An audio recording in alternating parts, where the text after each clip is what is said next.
Ebibiina by'obwannakyewa byagala wateekebweyo tteeka ku kukuuma obutonde bw'ensi naddala emiti egiba gisimbiddwa.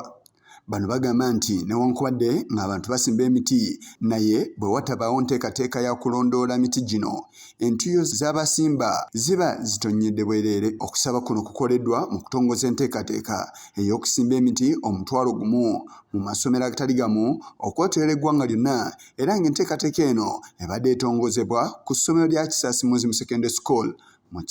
So as much as willingness for the community to plant trees and to take care of the trees, there must be some way of enforcing.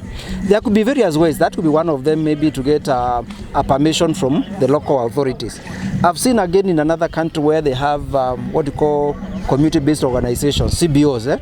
So a CBO is in charge of, for example, ensuring that trees have been planted in that village. So they create maybe a CBO for Kisasi. So you have leaders in Kisasi who will come and check. You planted trees, what has happened? We knew there was a tree here, why it didn't disappear overnight?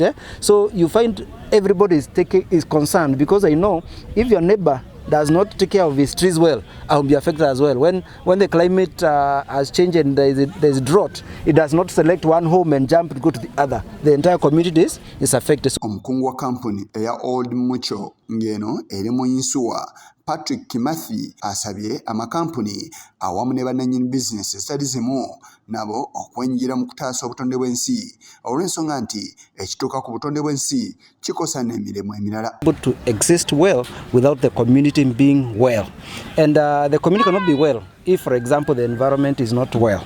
And what I mean is this: if you have a problem with the climate change, there will be no enough food. If there is no enough food, inflation will go up. If there is inflation go up, again there will be no money. So you find everybody at the end of the day is affected. You find people cannot do their daily routine well because maybe floods have come that you've seen. Maybe I think the recently I saw a lot of flooding in Spain. Yeah, all those are effects of climate change. Now, if you look at this, it's something which is catastrophic.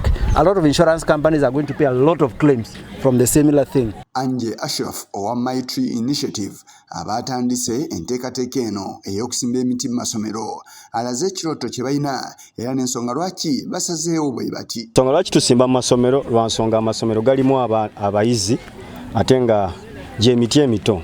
Twagala abaana baneeno tubayigirize kubanga bo bagenda beerawo akabanga kawanvu okusinga ate abantu already abakulu abakozesezzaako ku gino emiti wadde bo tebanakozesa mingi, naye twagala babeere nga mu mbeera yaabwe bwe bajja bakula bajja enkola eno gye tutandiseewo mu masomero bajja bagyongerayo mu maaso okulaba nga emiti gyaffe tegiggwawo kuba tubigifunamu bingi. Onera amenye ne kusoomozebwa kubayitamu nga basimba emiti gino awamu n'ekyo ekituuka ku egyo gye baba bamaliriza okusimba. Abantu tebamanyi nnyo bwetaavu bwe tulina ku miti kuba osanga nga tulemererwa okufuna ebifo mwe tusimba. Abantu buli wamu bagenze bazimbawo ebizimbe, bazimbawo enguudo ate nga tebalekaawo bifo bya kusimbamu miti.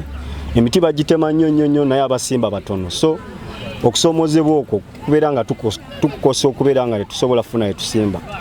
Ekirala engeri gy'okumaintainingamu gino emiti, tusimba emiti ne weesanga ng'embuzi zagiridde naye nga bulagajjavu bw'abantu okubeera nga tebalina bumanyirivu kulabirira emiti gino. Akulira ebyenjigiriza ku ssomero lya Kisaasi Muslim Secondary School ewatongozeddwa enteekateeka eno, Joweria Namuligumira atendereza enteekateeka eno era n'alaga nga bw'erina ekyamaanyi kyegenda okukyusa ku ssomero lyabwe. Bwe twongeramu emiti tusuubira okufunamu shelter, akakoma akalungi kati ngaawo walaba we tuteekawo omuti abaana basobola otuulawo ne basomerawo.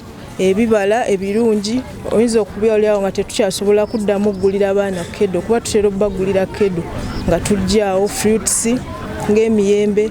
Kwegamba pulogulaamu eno nnungi era esikiriza abantu bangi. I heard some people saying my tree, my lungs. Emiti egisoba 5 gye gisimbiddwa mu nteekateeka y'okutongoza emiti gino era nga ku mukolo guno bawadde ne certificate eri amasomero ageetabye mu nteekateeka eno. Yise Kigongo ku lwa Channel 44 Oluggulo.